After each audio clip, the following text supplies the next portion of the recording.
Hello YouTube world, my name is Nicholas Montez and you're watching my YouTube channel, Nicholas Montez. Welcome back to another YouTube channel video everybody. I'm so excited to have y'all back here together again. And in today's video, we're going to be discussing episode 3 of What If. I'm reviewing this on Thursday at like 7 o'clock in the evening.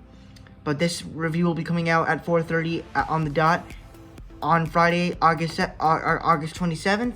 But with that said, let's get started talking about episode 3 of What If.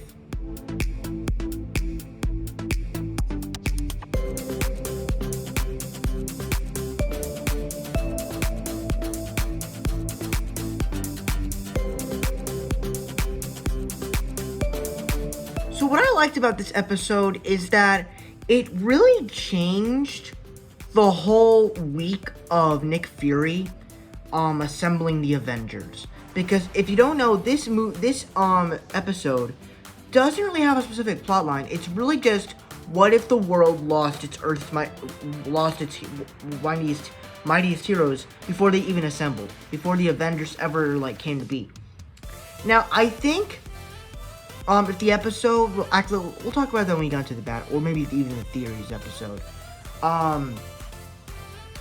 But even then, I thought that the way it took place between the Incredible Hulk, Iron Man 2, and Thor, I thought that it took a pretty good spot there, as we got all these different films combined in one story. Like all these films, like certain events took place at the same time. Like that scene at the university in the Incredible Hulk took place at the same time, probably a couple days after the Destroyer came to Earth. When the Destroyer came to Earth and he killed Thor. So it was cool the way they did that. Also, I kind of liked how this episode felt like a actual like comic book series, like a commercial for an upcoming comic book came to life. Because normally when I was watching that scene with Black Widow, it seemed kind of weird, but then I started to get attached to it at once I watched it.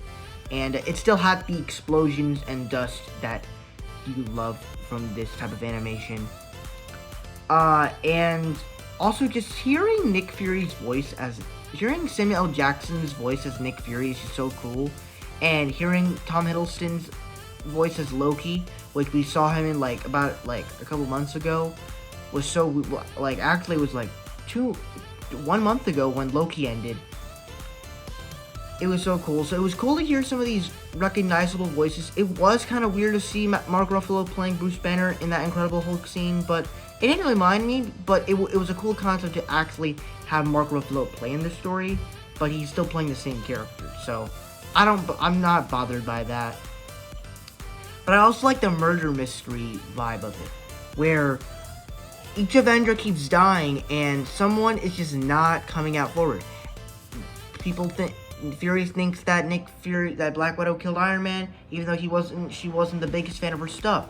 And everybody thinks that Hawkeye killed Thor, and that's not technically what happened. And they're trying to prove them innocent.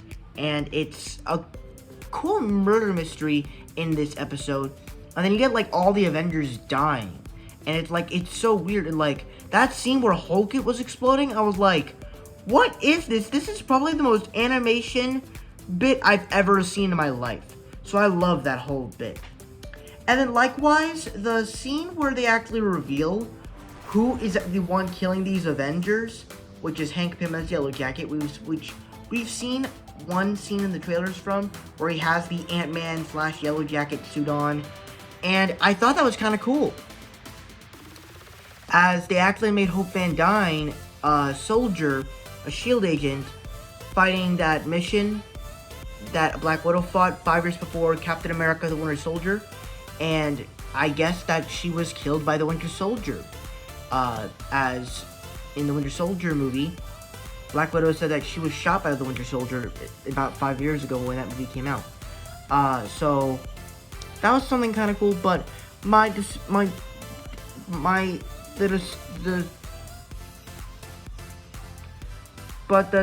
the actual mystery about it and the reveal of it, I never really thought about it that great, but we'll talk about that when we get later on in the bad.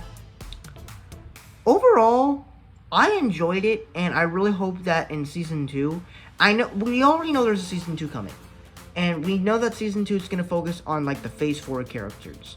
But what I want the Season 2 to talk about is episodes we can't really see. Like with episode 2 of last week, there could be an episode where we could like with the past episodes we've gotten, we can get a new version of the Avengers where it's like all girls with like Captain Carter, Lady Thor with Jane Foster, She-Hulk, Kate Bishop, all that, and then like episode 2 can be like the what if Peter Quill became bad and never joined the Guardians of the Galaxy.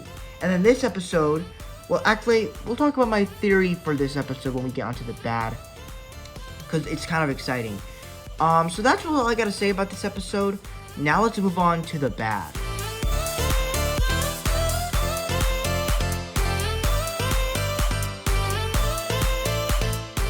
So for me, I would say that the weakest part about this episode is that, to me, it just felt like the reveal of this mystery just felt really wasted. I like that we got to see Hank Pym come back, and I actually like to see how, like, if you rewatch the episode, whenever Hank Pym would take off his mask, you would see that, if you remember back in Ant-Man, he said that the suit took a toll on him, and so if you see his eyes, they're like purple. He has like purple bags under his eyes. So that means like the suit has been taking a toll on him, and that it can, the particle can alter his brain chemistry, and it's not good for him. So that was cool stuff, but I just feel like the reveal of it just never really was interesting to me, and I kind of wanted to explore more of it. And then likewise, it was kind of weird to hear all these different actors play these familiar characters. Like, hearing Black Widow's voice was cool and all, the girl that played the cat in The Secret Life of Pets, I believe. And I mean, it was cool to hear her voice. And it was cool to see Black Widow again. But it was just so weird because we're not familiar with this voice actress. And then, with like Betty Ross and Thunderbolt Ross, I never really was bothered by it. They fit the roles that they played. I don't think anyone else played anyone new.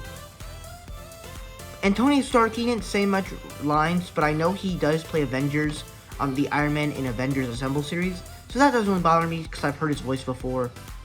But overall, that's really all of the issues. And then also, it's not really one of my favorite episodes. It's just, it was, the whole mystery was just, there's parts of it that were just kind of confusing. Like, we thought Loki was going to become a good guy and be kind of like the new Thor, but then you see him take over the Earth in the end, and then Nick Fury decides he goes get Captain America and Captain Marvel. And I mean, that's a cool idea, which we'll talk about in my theories video for it in just a little bit. But overall, I thought this was a good episode. I don't hate it, but this is definitely my least favorite episode. But that's it for my review for What If Episode 3. Before I give my final scores, be sure to comment down below what were your thoughts on Episode 2 or Episode 3 of What If. Did you guys love it? Did you guys hate it? Or right there between? Let me know all your thoughts down below in the comment section. And with that said, let's get on my scores.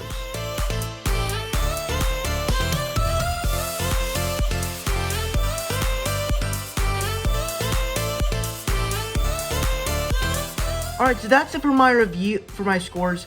But we're not done yet. We have one more thing to do before we end this video, and that's to talk about some of the theories of what this episode could set up for future projects, for future episodes, and probably for season 2.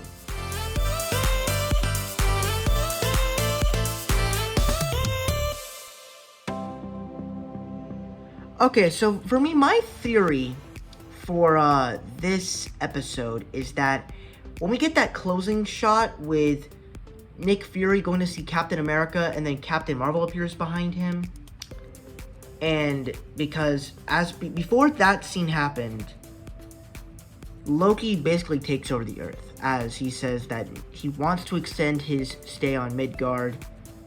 That means he wants to rule it. He wants to take over it. He wants Earth. He wants to command Earth. And Nick Fury's whole dream team, Iron Man, Hulk, Thor, Hawkeye, and Black Widow, all of them are dead.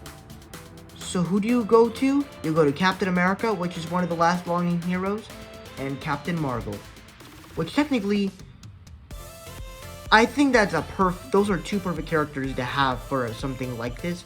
Since Captain Marvel was the perfect character to set up the Avengers, and Captain America was going to be one of the Avengers until they found him. So that was perfect in the way they have those two heroes, like having that cliffhanger at the end. But the question is, are they going to make an episode, or at least a little mini part series in the season 2, where they're going to be going up against Loki, but having a new Avengers team? My bet for the new team will probably be War Machine, Captain Marvel, Captain America, War Machine, Janet Van Dyne's Wasp. I'm not really sure anyone else. Maybe Vision, Red Hulk, and maybe Pepper Potts. I'm not sure. I'd probably scratch out Vision, but Captain America, Captain Marvel, War Machine, Janet Van Dyne's Wasp, Pepper Potts, and Red Hulk, Thunderbolt Ross's character. I think that would be the perfect type of thing to do. But I don't think Thunderbolt Ross would want to be with Nick Fury because he's the government, and the government doesn't really trust S.H.I.E.L.D. But overall, that's really my theory. I really want to see that. And it kind of reminds me, if they made like a little trilogy of films for this storyline, it would feel like Lord of the Rings a little bit. And it's basically Marvel's Lord of the Rings. And I can't wait to see that as you get to explore different parts of the world, as Loki takes over the world. And then you go to see the Warriors 3 and Lady Sif team up with this new team of Avengers. So that's really all of my theories for this episode.